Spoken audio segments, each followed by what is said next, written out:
May I most humbly request all to observe one silence in the memory of the COVID victims, frontline workers and Jawans who sacrificed their lives for the country.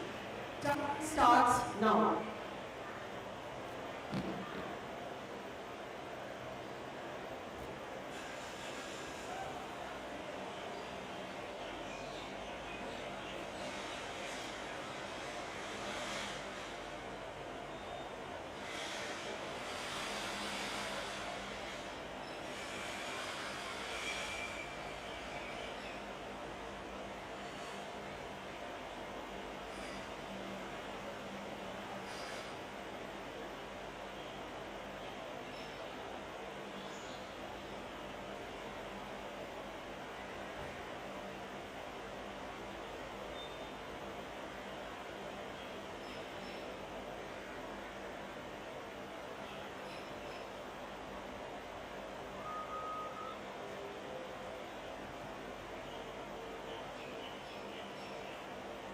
Thank you.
शहीदों की चिताओं पर लगेंगे हर वर्ष मेले, वतन पर मिटने वालों का यही बाकी निशान होगा.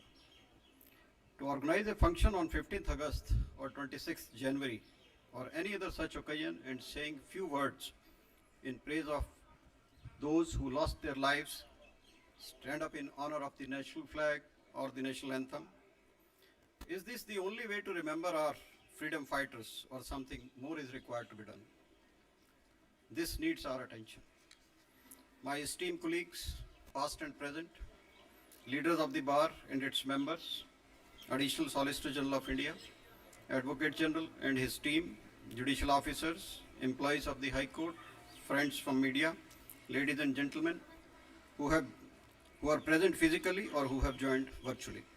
On this occasion, I extend my greetings to all of you. As I present myself before you, my mind is a mixed bag of glee and also sadness.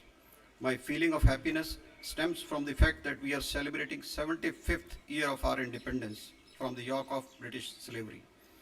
While my mind feels for those who unreservedly laid down their lives for securing independence for their motherland, I must pause here for a moment to add that this feeling of sadness again is also reflective of the gratitude we owe as a nation to the freedom fighters who, unmindful of any sense of personal deprivation, sacrificed all they had in order to ensure that their countrymen could breathe free air, free from slavery. While in Bengal, names of Netaji Subhash Chandra Bose, Master Da Surya Sen, Khudiram Bose, and Sir Aurobindo Ghosh, whose birthday falls today, immediately come to our mind. Naming few does not mean that others who sacrificed their lives for the nation should not be remembered.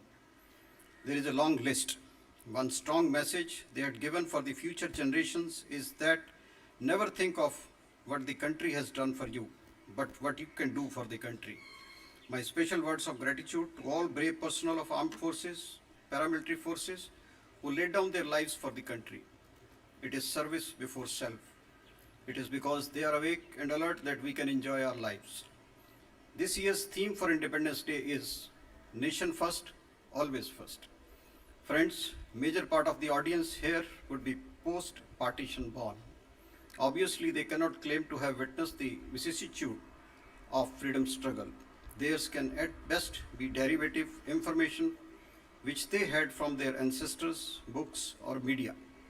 One thing is common between Bengal and Punjab. These both have suffered the pain of partition. We all know that the world is suffering from COVID-19 pandemic since February, March 2020. Our country and state have not been left out.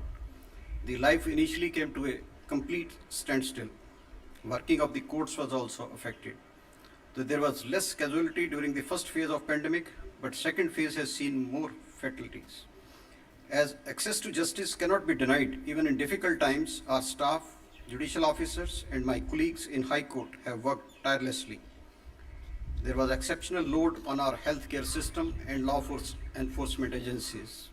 During this period, we lost 2 judicial officers and 4 staff members in this court and the district courts. With heavy heart, I am sharing with you that in January 21, we lost one of our colleagues. Besides this, large number of my colleagues, judicial officers, employees working in the judicial system in the state and their family members were affected. Even this had not dampened our spirit to work to keep the wheels of justice moving. Besides this, number of frontline workers and their families have suffered during this pandemic. My heartfelt condolences to the family of all those who have lost their lives in this pandemic. I'm sure together we can come out of this pandemic also. But we all have to join hands to fight this, maybe not physically. Despite COVID-19 pandemic, we have tried to keep the doors of justice open for all. At times, virtual mode was the only window open with whatever infrastructure available, which has been improved with the time to support young or the lawyers who do not have IT facilities to conduct their cases online. The E-Committee in the Supreme Court of India has provided some funds to our court for creating VC facilities for those lawyers. We are in process of establishing the same. This will give a boon to the young lawyers and young and deserving lawyers to conduct their cases online. As against filing of 47,000 and odd cases in this court in the last 1 year, we have been able to dispose of about 35,000 cases. In the district courts, as against filing of 5,31 and odd cases during the aforesaid period, we have been able to dispose of 3,70,000 cases. In High Court during 2021, about 25,000 cases were filed, and we have been able to dispose of close to that, despite working with about 40% of the sanction strength. For this, the credit goes to my colleagues and the members of the bar, as well as without their able assistance, this was not possible. As large number of old cases are pending in various district courts in the state, an annual action plan has been prepared and circulated to all the officers, giving targets to take up and dispose of the old cases on priority. As we go to the State Legal Service Authority's contribution, the entire staff and even paralegal volunteers working at the grassroots level have contributed in providing legal aid even during these difficult times. High Court Legal Services Committee had organized 4 Lok Adalats. 327 cases were settled and an amount of rupees 16 crore were paid to the claimants. If we go to the district courts, more than 26 lakh traffic challans pending in various districts were taken up and disposed of during the last 1 month only. In addition to that, the State Legal Services Authority in various Lok Adalats had disposed of 78,505 cases. 316.76 crores were paid as compensation to the litigants in different categories of cases, and 6.87 crores were recovered as loan of various financial institutions, fines, electricity dues, etc. A sum of rupees 2.20 crores were paid to the victims under the victim compensation scheme. The Legal Services Authority had provided legal aid to more than 17,000 victims. If we talk about the mediation activities, though COVID-19 pandemic did impact the same, but still in High Court we have been able to dispose of 38 cases, and in the district courts 781 cases were disposed of. Training is an integral part of any institution or service. Judicial system also cannot be left out. With a view to keep our officers updated with latest developments in law, the West Bengal Judicial Academy had been proactive even during this pandemic period. In the last 1 year, 75 training programs were held either physically or online, in which more than 27 judicial officers from the state participated. Besides this, the Academy had also conducted programs for other stakeholders in the judicial system, namely the government officials and the lawyers. The fact also remains that livelihood of number of persons who are associated with the justice delivery system, including the young lawyers, law clerks, have been affected because of the pandemic. It is the duty of all of us to make effort to support them in these difficult times. Besides celebration, it is also the time for introspection. The judiciary has been entrusted with the task of ensuring actualization of the rights granted to the citizens in this country. It has to ensure that every citizen has an effective, efficacious remedy against any violation of his right. The Indian judiciary has established itself as one of the prime pillars in our democratic setup. We have many achievements to our credit, but still there are several tasks to be completed and several challenges to be addressed. There are a number of social issues which are still prevalent in the society. Crime against women and use of drugs are the major challenges.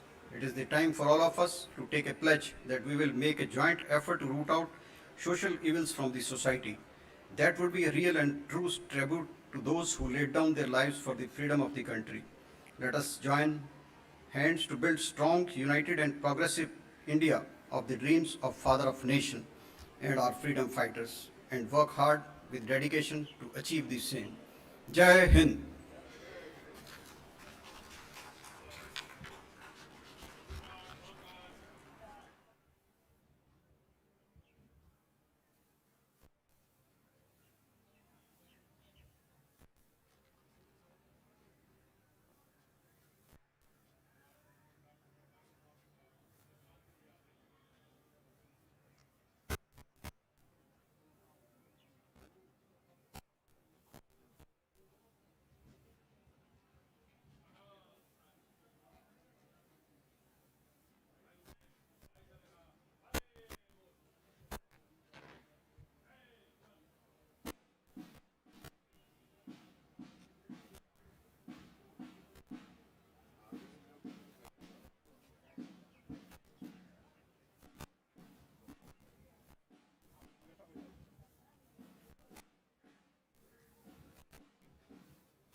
Sir, please.